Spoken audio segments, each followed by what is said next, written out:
Hey y'all, Billy from Perma Pastures Farm. End of this week, we're gonna have that concealed carry class and we're gonna be there. So be sure to sign up. We got the information down below in the description box. Also, check out the balliness podcast out there called the Permaculture Pimpcast. And yes, Pimp stands for Permaculture is my passion. Go check it out. You're gonna be glad you did. All right, anytime I get to mess with trees, y'all, you know I'm having a good time. And that's exactly what we're doing today. We're way behind the power curve as far as all the things we're catching up on, but hey, we are catching up. Over here, we got bees with supers on them that we still haven't gotten off. Should have done that weeks ago. Didn't get done, but hey, that is the nature of farm life. That is the nature of having a homestead. So don't beat yourself up too much because you get behind on some things. You just catch up when you can. All right, so here we go. We got a little peach here. Just put this one in not long ago. And what is it? China Pearl Peach.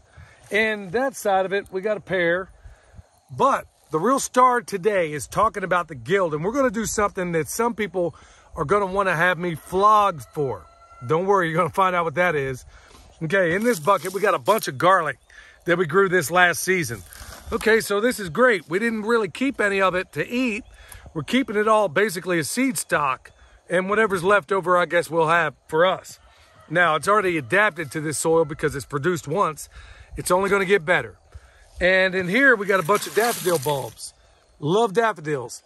Has a bunch of functions, but what we're looking for in a permaculture orchard is it's putting out chemicals, and it begins with an A. I can't think of it right now. But these chemicals are going to inhibit voles and moles that want to get out here and fool around with my tree. Also, when they come up, it's also something of a deer repellent. Also a rabbit repellent to a certain extent. Even though we think they're awesome, they think they're repulsive. So we want to put that out here. In addition to that, when the leaves come off, we're going to slap bone sauce. World's best deer repellent for those of you that are new. Once these leaves come off, we're going to hit it everywhere with deer repellent that we call bone sauce. We make it right here. Okay. The thing that people are going to find troubling today is what I got right here. And I got a bunch of them. My friend Ben Holler over at the Holler Homestead, if you haven't heard about them, check them out. They basically got mimosas in the lower country coming out of their eyeballs, okay? It's already down there. But we don't really have them. If you look around in the woods around here, we don't really have them.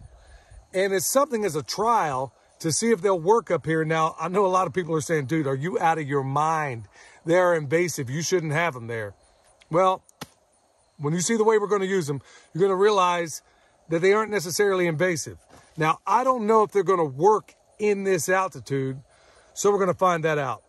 So I'm going to do something. Now, I got daffodil. Michelle laid out some daffodils here. I'm just going to move them out of the way for a minute. Right off the bat, I'm going to do something that people are going to call me crazy, but I'm going to prove to you that it does work here in a little bit. I'm going to plant this thing practically because it's so young. I'm reasonably sure I'm not going to get into the roots of this tree. Here's what I'm going to do, y'all. I'm going to take this trowel and I'm going to dig me a hole. Uh-oh. Yeah, what do we got in here?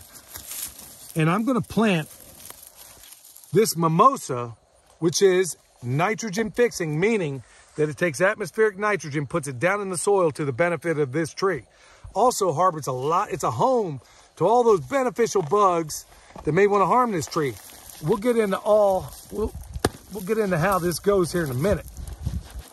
All right, these easy start pots, I love them.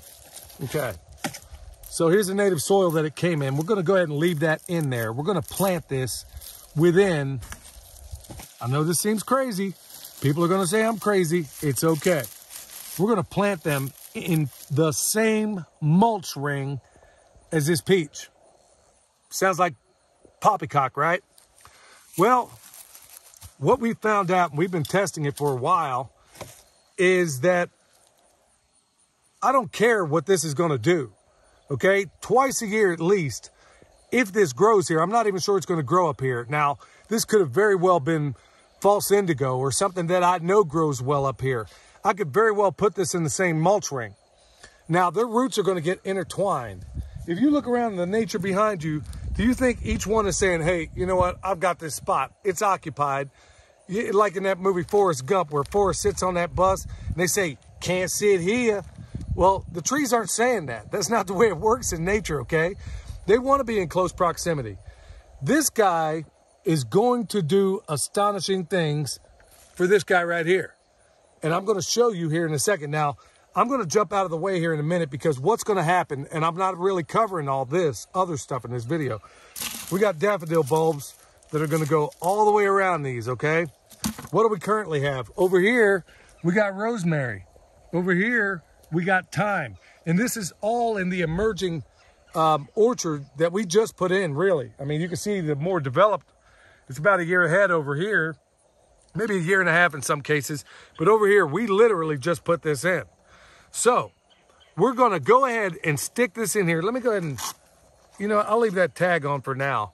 We'll water it in, we'll do all that stuff. But at the same time, we're going to go ahead and put our daffodil ring in. We got a bunch of garlic that I just showed you. We're going to put that in. And like I said, this should have been done a while ago. Inside this bag, we got walking onions. We'll even put those in there. Like I said, this video is not about that.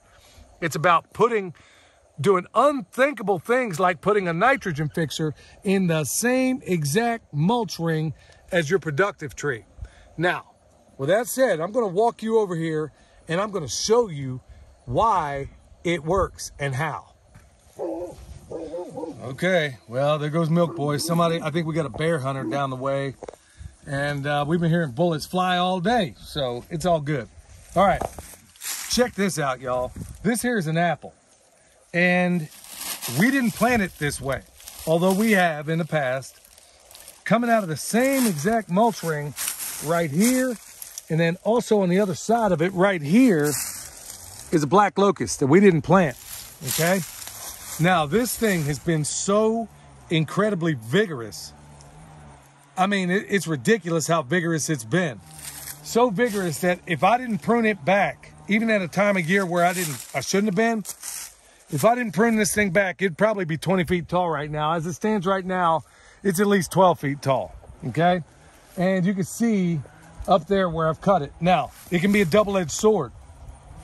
You'll find out that whenever a nitrogen fixer, excuse me, is in the same doggone hole as your productive tree, that the production on these trees will go almost parabolic. I mean, it's so doggone fast that it's actually becoming too vegetative. Like some of these, this tree wants to be a tree, not a fruit tree. Like Stefan Simkoviak teaches, do you want a tree or do you want a fruit tree? And it's like this because it's heavily laden and it's trained that way. Well, if you compare this tree and its growth with every other apple, peach, pear, apricot, you name it, that we planted up and down here, it's been twice as much. No problems, no nothing. And I mean, it's extraordinary what's happening here. So this just happens to be a black locust. Now, here's a double-edged sword of this. Now, black locust, of course, is nitrogen fixing, is doing all the wonderful things we want. The downside is that unlike that mimosa down there, when I coppice it down low, I can't just chop it up and leave it in the mulch ring. I can't do that because it's never going to break down. It's a black locust, or it's going to take forever and a day to break down. So I literally have to move this, use it for burn, you know, in the burn pile. Whereas the beauty of a mimosa, or down the way we have false indigo, the beauty of something like that is that I can literally coppice it. I can coppice it down low, or pollard, which is up here, and then I can literally chop it up and put it right there in the mulch ring, just like I would do with the comfrey. Now, it looks like a mess in here, but look, this is by design, y'all. We got comfrey over here, black locust over there. Now, let's just pretend for a moment that that was a false indigo or even a mimosa.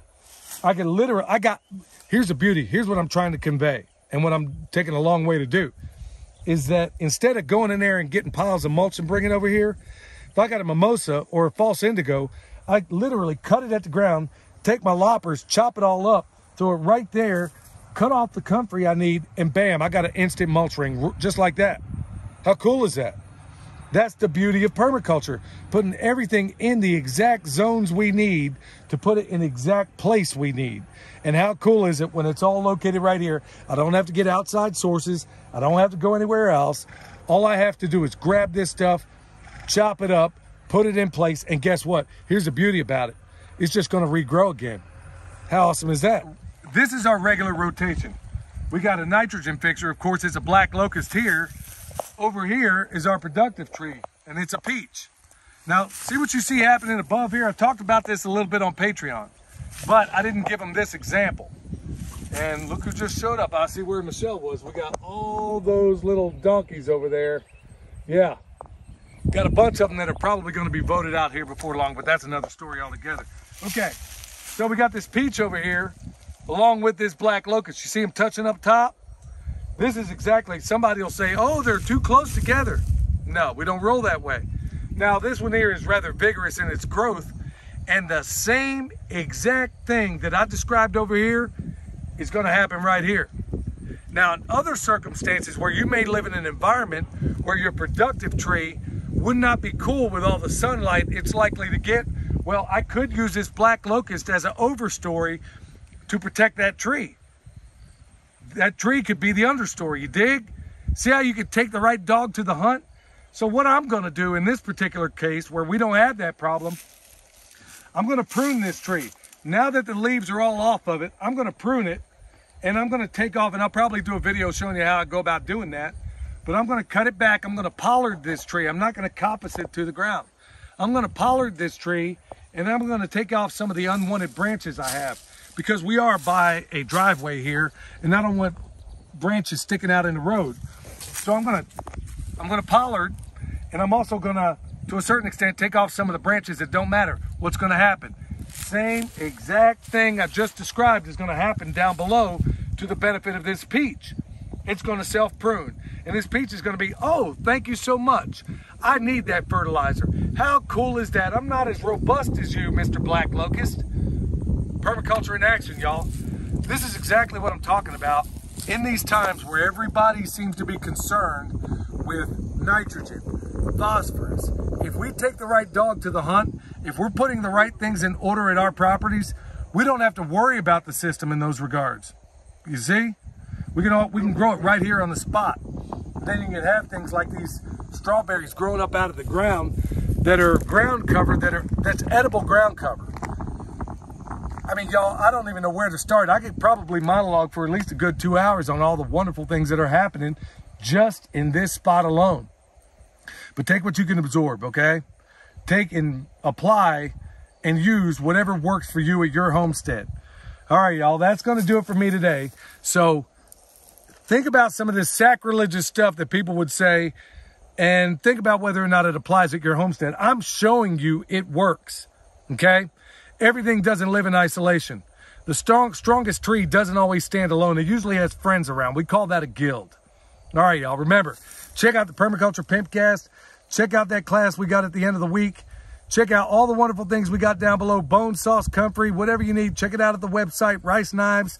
Till next time, this is Billy from Perma Pastures Farm, where permaculture is my passion, y'all. And right here is the reasons why. We'll see you next time.